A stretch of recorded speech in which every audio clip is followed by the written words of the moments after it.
Today is November 10th, if I'm not mistaken. Yes, November 10th, 2025, which is absolutely crazy to think about that we're only 1 month left in the year 2025. If you seriously just stop to think about that, at least for me, just because so much has happened in just 11 months. Honestly, a lot can go down in 1 year. And I feel like the more, I'm speaking out of personal experience, the more like shit you have going on, the more stuff you're doing, the busier you are, obviously it helps time move by. And I think for me, that was the case for this year, was just an extremely, I wouldn't use the word busy, because busy and productive and efficient are not all the same in my eyes. So I would say this year, yeah, obviously there's busy moments, but it wasn't like a busy year. I would say to classify this more, I would say it was more like like nonstop, like go go go go go. I mean, we moved 3 states this year. In 1 year, we moved 3 states. I've traveled to freaking 6 or 7 states this year. And there's just a lot of travel involved this year. Not as much as previous years, but mixing in the travel with like starting my own business and doing the podcast and then YouTube, and just a lot of things have been going on. All great things. By no means, I am not complaining. I am very thankful for everything and everyone that has been involved in my life this year. But I'm just saying, like, just stopping to think about it, it is crazy. So with that said, we have 1 month left in the year, and what I'm trying to bring to my team is like, we have 1 month left in this year to set the precedent for next year. Like, the rest of November and December is not really about like finishing the year strong, because we're already gonna do that. It's more important, it's what I've been telling my team, it's more important to build up this momentum at the end of the year, so that when we go into January, we're not like all the other agencies, like, all right, we're back from vacation, we're just picking it back up again. No, our team is taking it all the way through the rest of this year, and then on January 1st, we are hitting the ground running. And it's not because I'm like whipping on the back, it's not the reason why. It's because everybody wants to run. Thankfully, I've been lucky enough to start surrounding myself with like-minded people that have some of the same goals and like just like motivational, hungry people that want to do better for themselves and take it to the next level, is what I've been trying to manifest around me this year. And going into next year, we're going to do a lot better. I think one of the things that I need to practice on more is relationship nurturing and networking. I feel like that's really tough for me. Maybe just because I have a history of moving around so often, and after doing that for so many years, like, I grew up in the military background. Both my parents were in the military, so we moved around a lot. And as I get older and I start to do some reflecting of like, why do I act like this? Why don't I act like that? And a lot of it lately has been coming down to like relationships and trying to maintain, not just maintain, but to grow and take personal relationships to the next level. Just friends, family, my relationship, those kind of things. Going into the next year are some of the things that I'm going to try to put more effort into. And I totally just realized that I missed the meeting today at 4 o'clock. And that's what I'm talking about. I think I just need to try to be more organized, more structured, more systematized going into the next year. And that's kind of just my thoughts on the fact that it's already November 10th. And I challenge you, whoever's listening, at November 10th, whenever you're watching this video, the recording is on November 10th, at the end of the year. I want you to take a second and think towards the beginning of the year. What are some of the goals that you had set out for yourself? What are some of the things that you wanted to do? And did you do those? You have 1 month left to at least attempt your goals. But like, some of the things that you said earlier in the year, did you follow through with them? Are you still doing those things 11 months later? I know a lot of people in New Year's resolutions, it's like health and fitness, and at least from what I hear, it's a lot of like health and fitness. Oh, I'm gonna get in the gym this year, or I'm gonna quit drinking this year, or I'm gonna eat healthy. Like, all those things are really great, and I'm super supportive about all those. And I hope that you guys took those steps and did those things, but 11 months later, are you still doing those things? Because if I'm being honest, there's definitely a few things that I said I was going to do in January that I'm sitting here with you today thinking about that I did not do. Minuscule things that I'm not losing sleep over at night. All the big things that I set out to do, I actually did do those, and I feel very proud that I not only did those, but I was able to do those, given like financially able to do these things, able to do these things with time. But yeah, so there was a few things that I set out to do, or I said that I wanted to try or attempt or do earlier back in January, that I'm sitting here with you today, and I did not do those things. But I think about those, and yeah, they're minuscule things. I don't lose sleep over them. I still linger them in the back of my head, and I use that as like motivation to, like, next time I say I'm gonna do something, especially for myself, to just prioritize those things and to do it, so that we're not sitting here again next year, 2026, November 10th, talking about the same shit. Oh man, all these things I wanted to do, I never got around to doing them. You know how many times I hear people say that? Like, oh, I want to do this, I want to do that, I should have done that. I always think, like, why didn't you do those things? Why not? Because if you wanted to do them bad enough, you'd find a way to do them. And again, I know I'm speaking generally. I'm speaking from a lot of like self-experience, because if there's anything I said I wanted to do, 9 times out of 10, I've either done it or I've looked into like, how can I do this? As much as I love doing these podcasts virtually, I much rather sit down and talk to somebody one-on-one in person. I can look at them, I can feel the energy that they're giving off, and it's just a better vibe. So if you know anybody that would be interested or that would be a good guest for the podcast show, please get us in contact, put us together, or just relay them my information. I would love to sit down and talk to them. And with that, I will continue to do my best to improve my podcasting skills and my interviewing skills to one day bring on bigger guests that you would love to see me collab with. So yeah, that's my own little rant. Some of this stuff kind of fires me up, you know? So just leave that. Take the rest of this year, build the momentum so that we can all go into January 1st, just like mid-season. Like, a lot of people are going to January 1st like the game just started.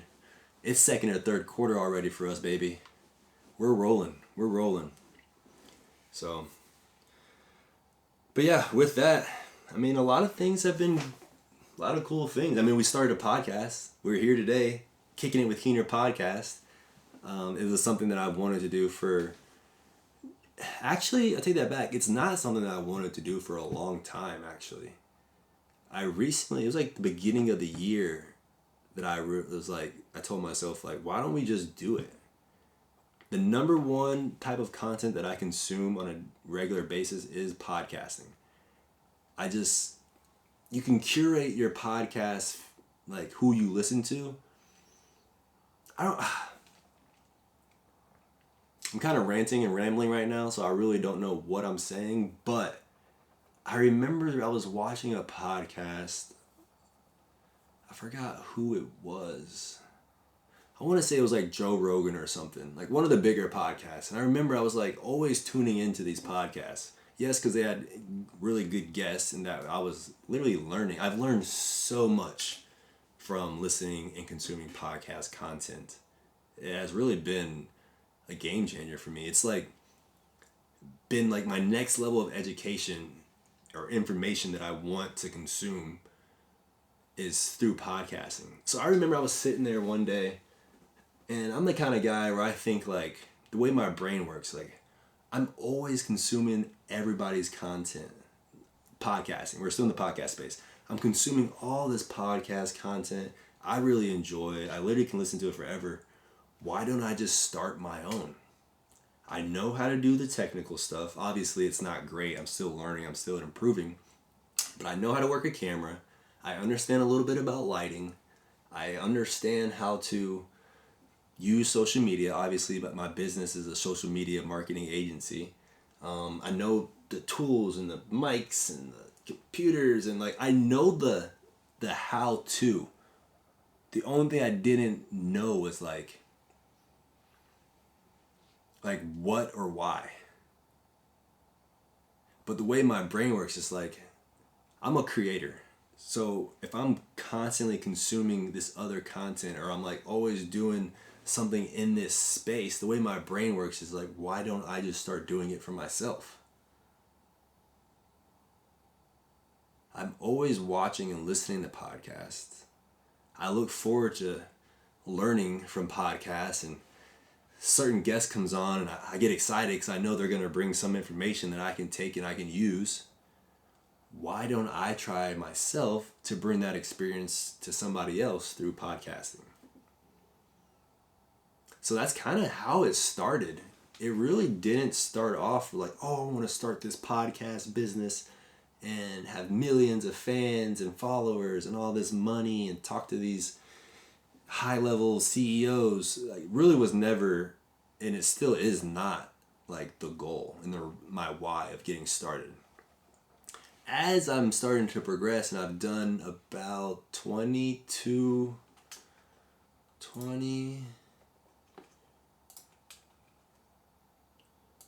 let's see.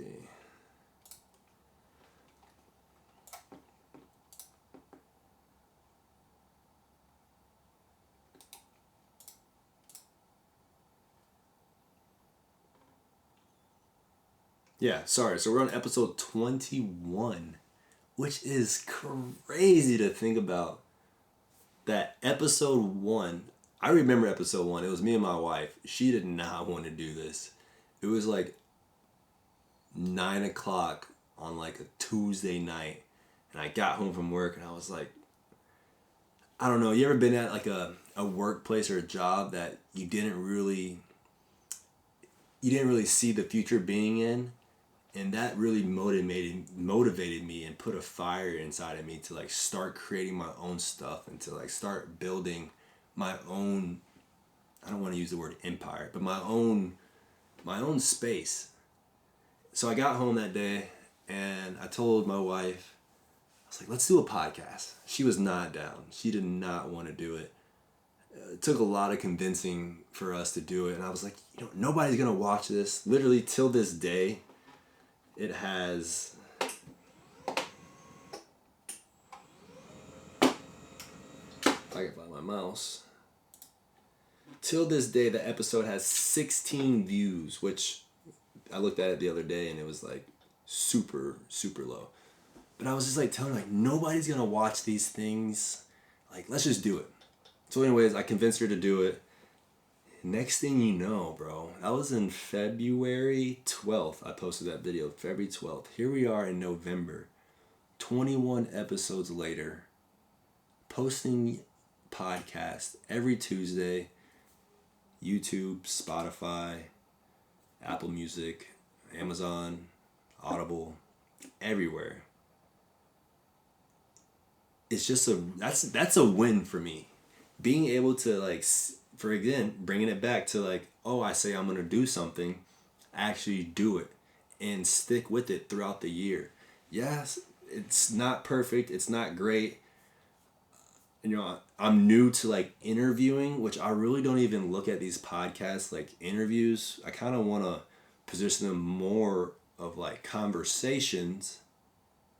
But then again, once I try to go back and I try to watch the video myself, I'm like, I should have made it more interview-ish and had more like strategically questions that the audience can benefit from.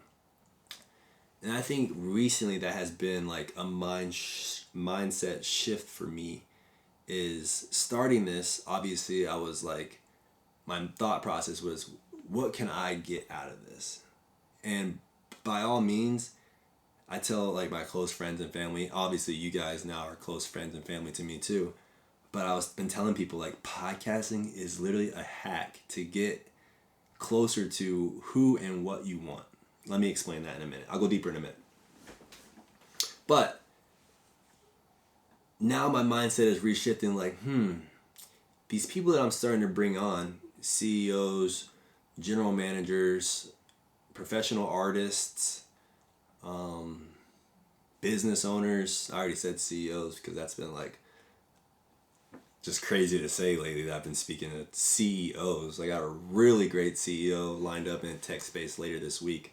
But yeah, my mindset has been shifting to like, what kind of questions and podcast experience can I have and create for the person listening to the podcast to get some value out of it?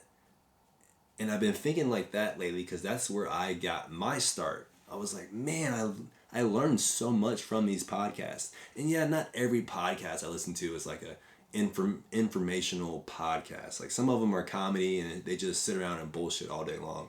So there's really different areas that you can take it.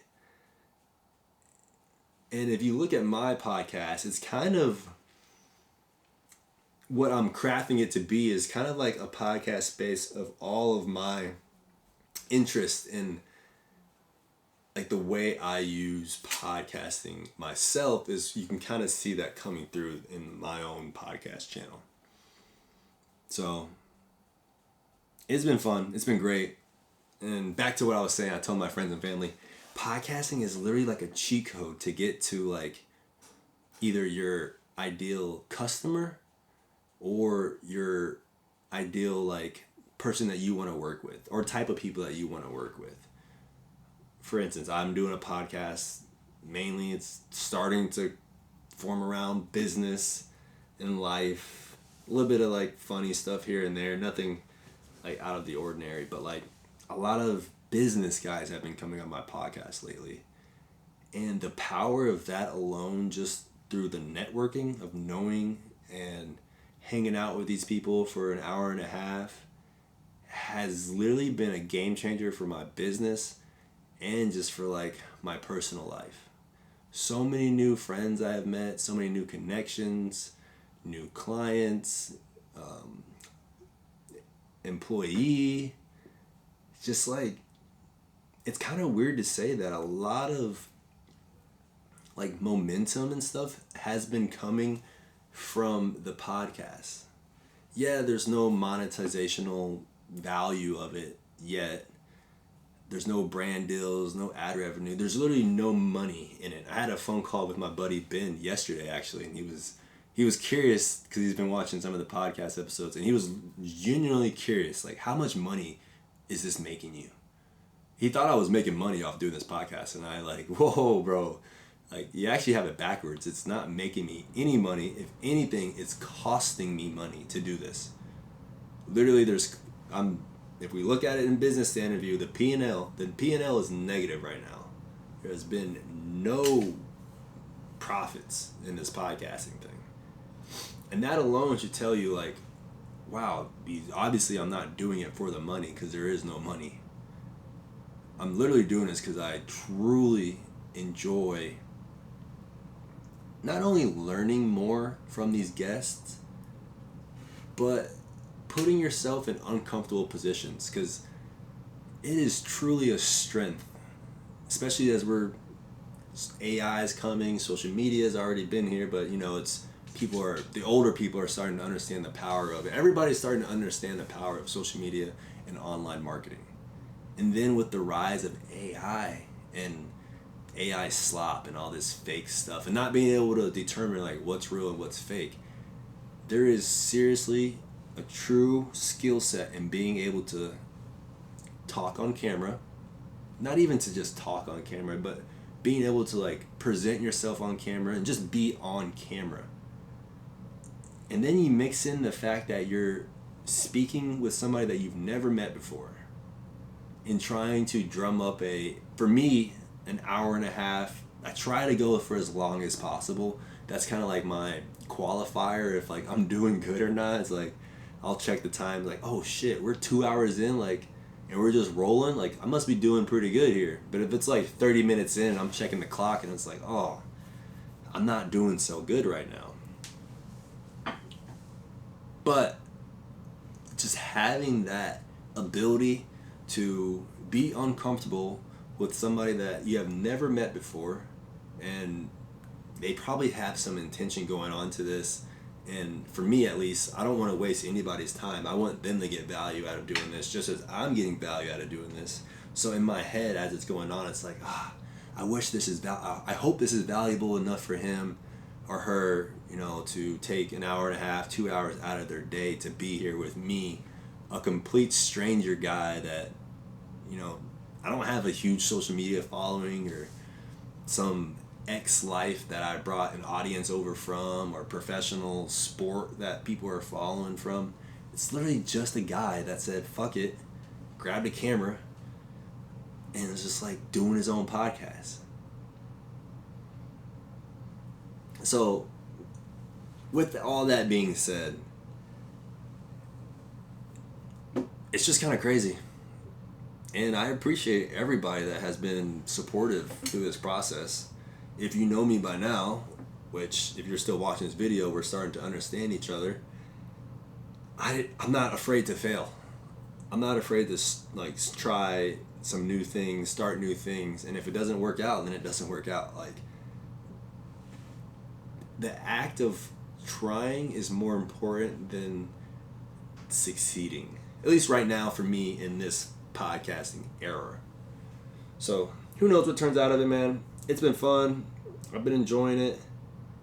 A lot of people have been reaching out wanting to be on the podcast, so I'm still open to having more people on the podcast. I think as it's starting to get a little steam, I mean, we have 70 subscribers right now, which doesn't sound like a lot, but like, I'm doing a solo podcast right now.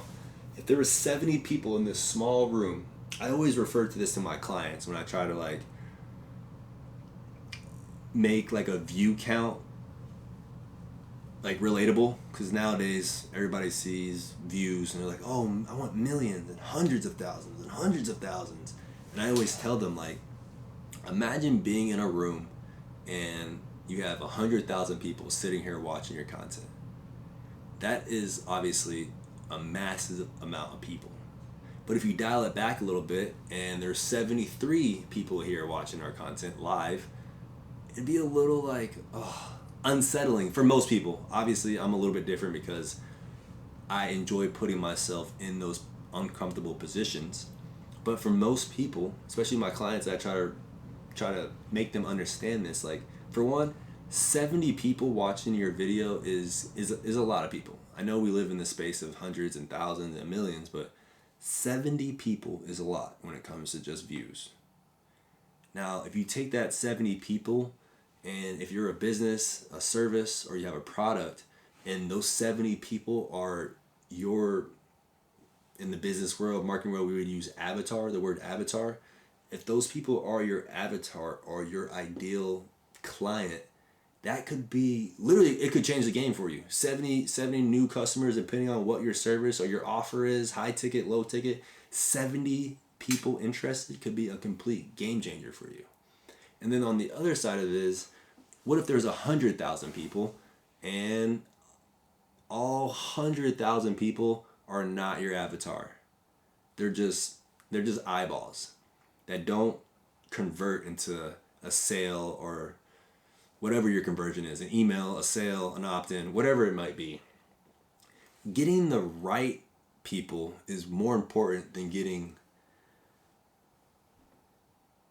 I don't know. That was about to sound really good. You see what I'm saying though? Like getting the right people to view your content is more beneficial than getting a mass of people to view your content.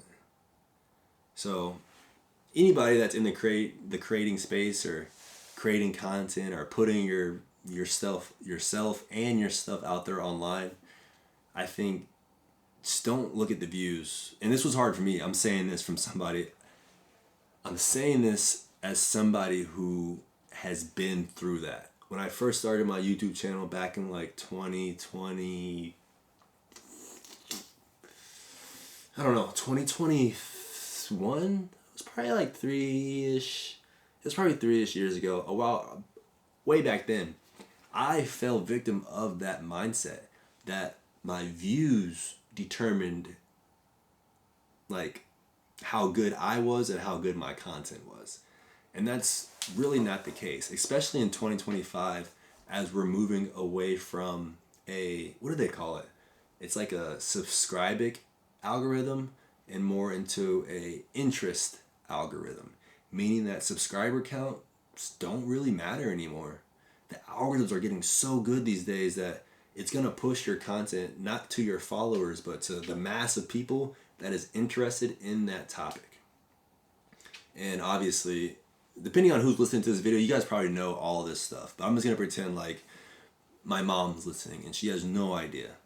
But TikTok is actually the one that started this different algorithm that really changed the game. Instagram's starting to adopt it. YouTube is now adopting it. And it's called the interest. Let me look this up so I'm just not making up off the top of my head. It's like the interest graph algorithm. All right, my computer doesn't want to load now. Algorithm.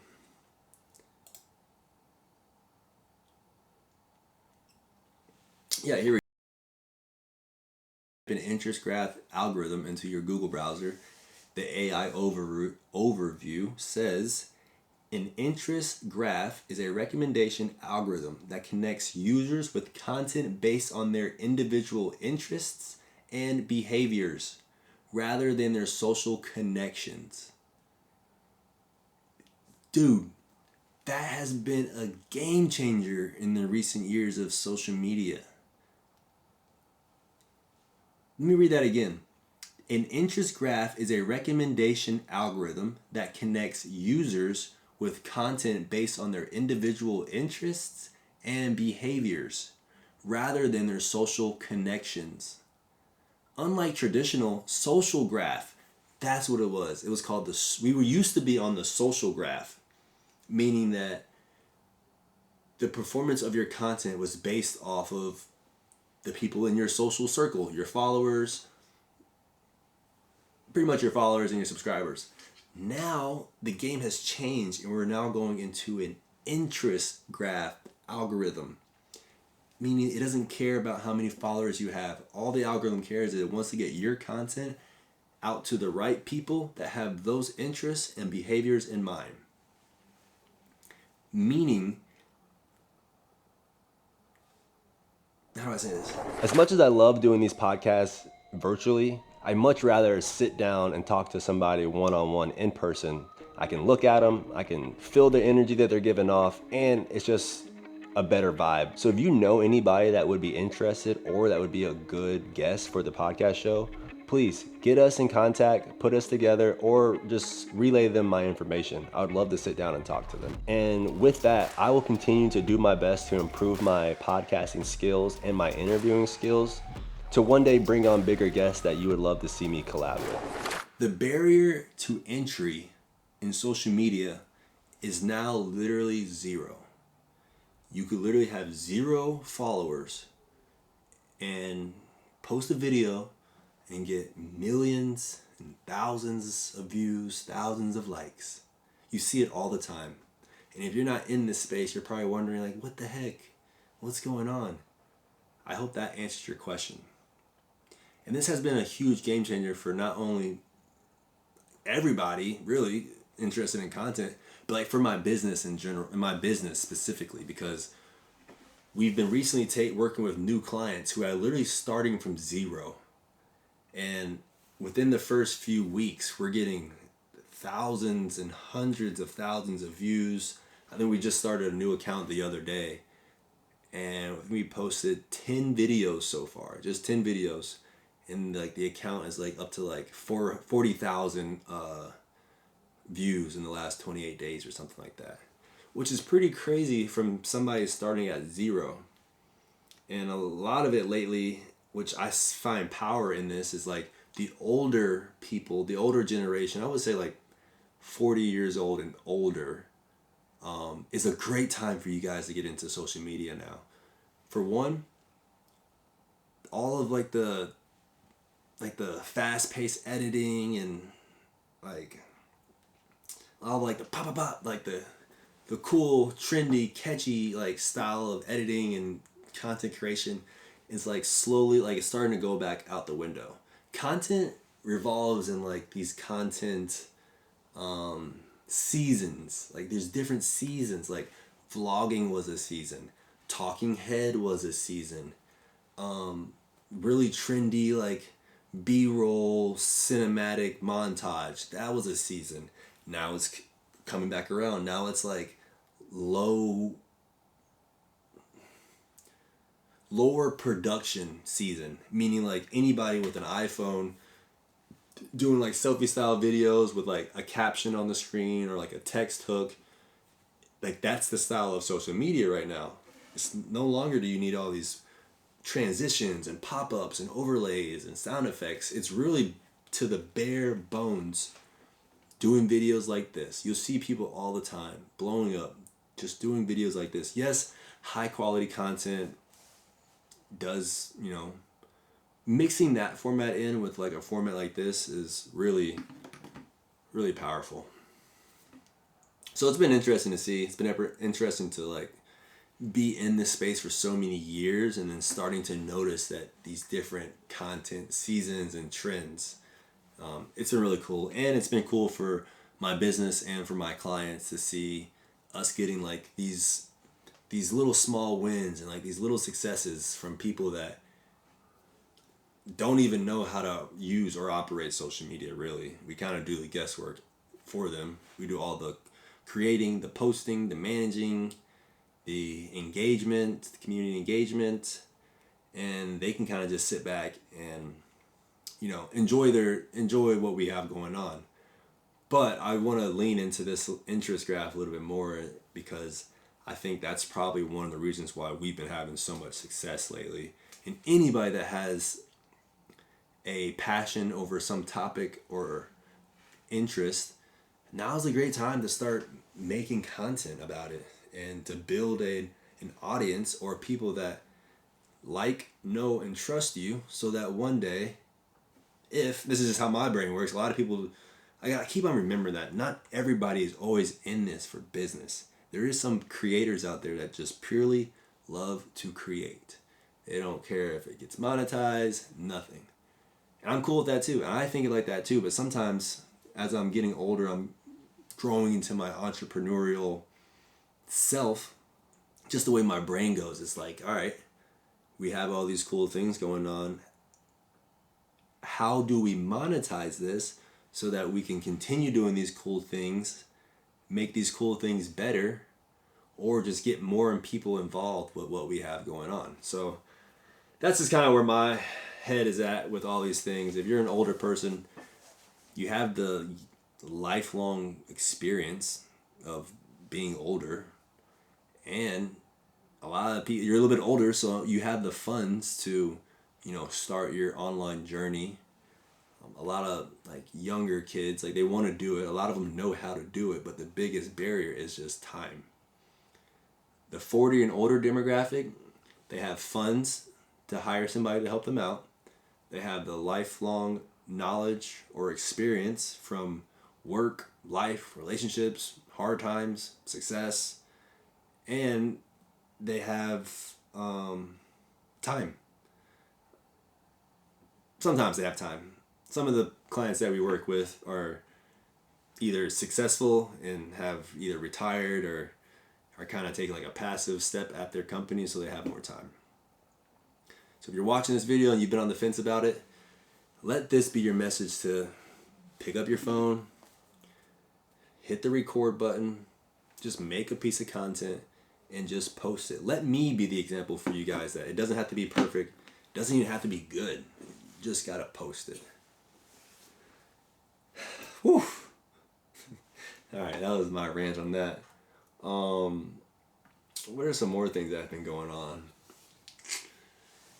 We got a dog. Dogs are so good, man.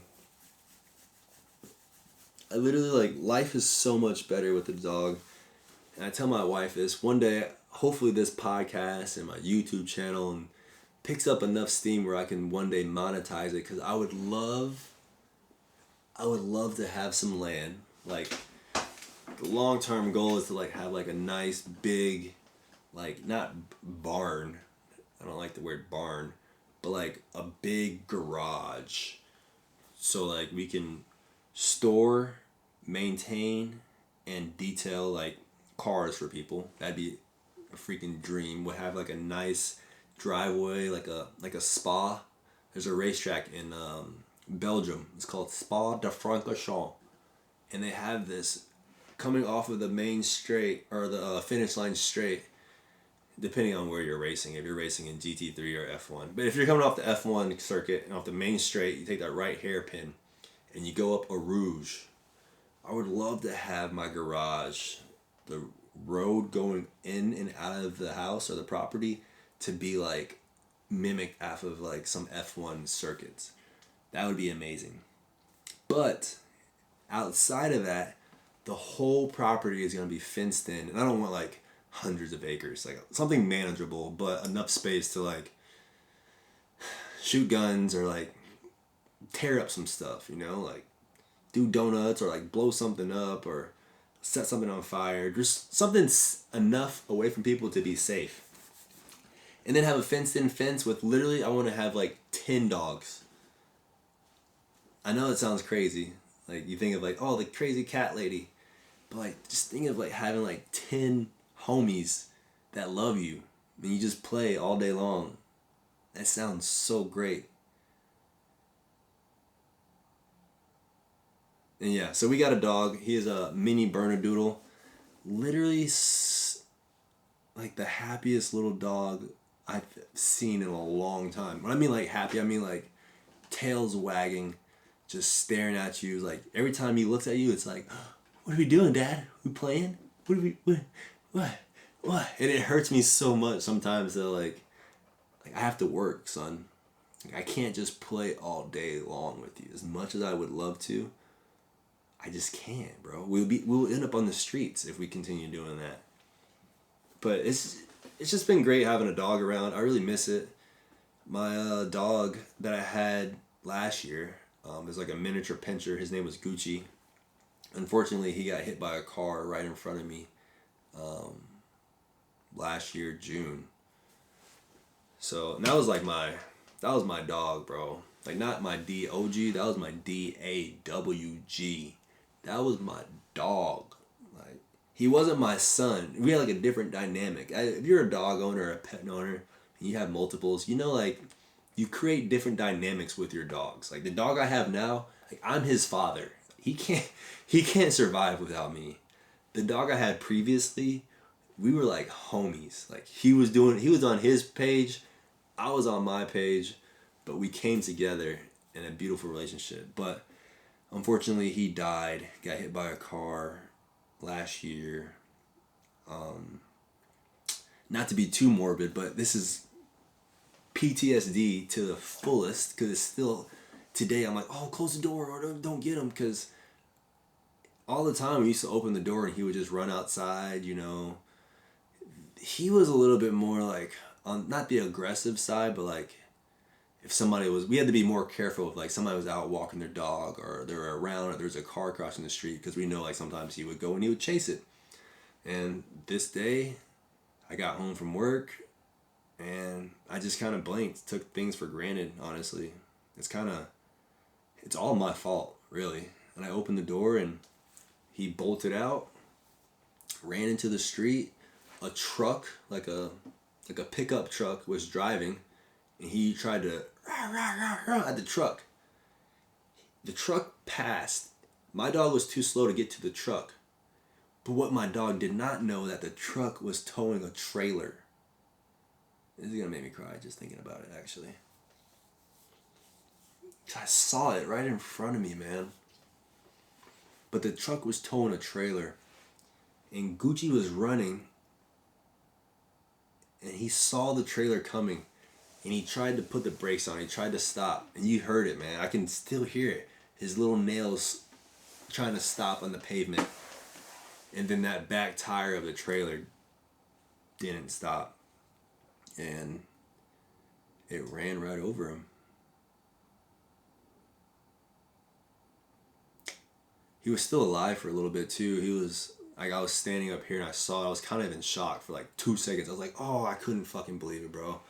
And then I ran to him, and he was laying in the middle of the road, like flopping around. And I know just from like sports and stuff, like if you get like super injured like that, you don't really want to like move them or pick them up, because you don't know if like the neck's broken or their back or their spine, or so you don't really want to move them too much. And he was like flopping, and I was like, oh my God, he's in the middle of the road. And I went to try to grab him. I'll never forget this feeling of his neck, just like his body just not holding. And he just was super limp. So I pick him up. He kind of flops around. I pick him up. There's blood coming out of his mouth. The driver of the car, he noticed, I guess he heard it, and like looked in his rearview mirror and saw me in the middle of the road, like on the ground with my dog. And he like gets out of the car and he's like, oh man, I'm sorry, man. And I was already crying. I was just doing this. I remember him saying like, I'm really sorry, man. I'm sorry. And I just picked my dog up. I ran and I jumped in my car.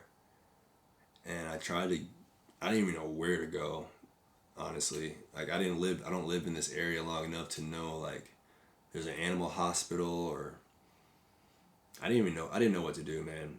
So I just get in my car and like pulling out the driveway, backing out.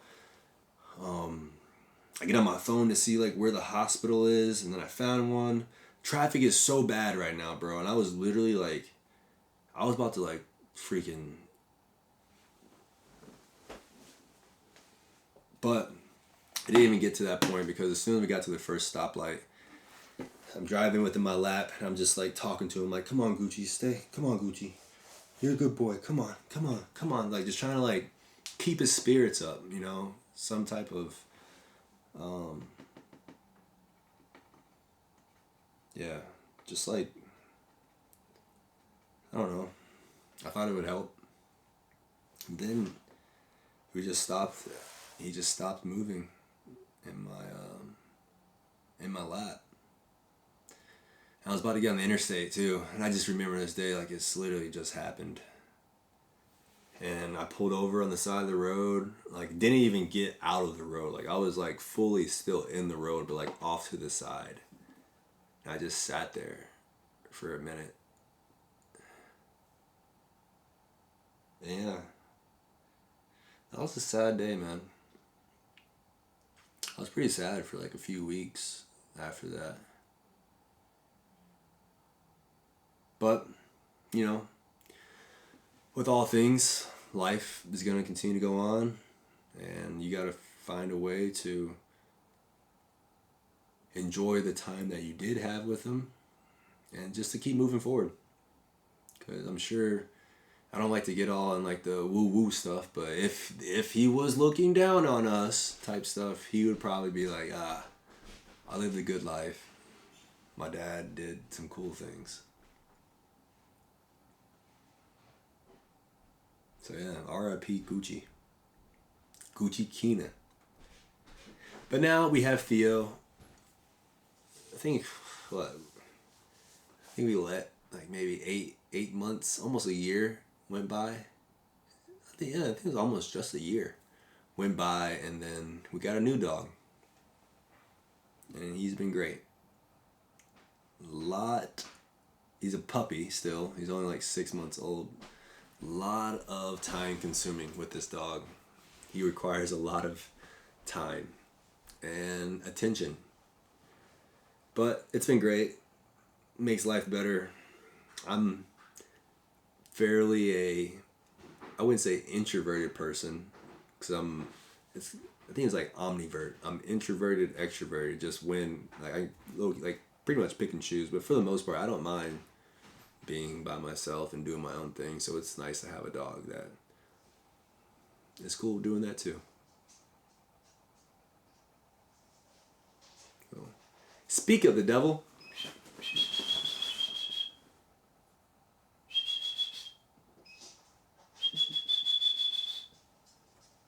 Below. There he is. I was just talking about you. Come here. I was just talking about you.